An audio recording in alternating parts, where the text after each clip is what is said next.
So, Weathershare, Idaho. You see my footprints. I had to come back in to get the camera.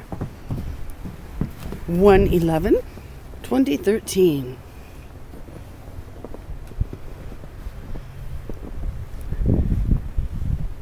We've been in deep freeze here as well for quite some time.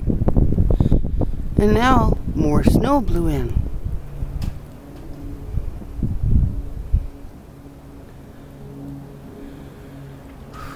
Hardly the blizzards of Alberta or the Dakotas or Alberta or Colorado, but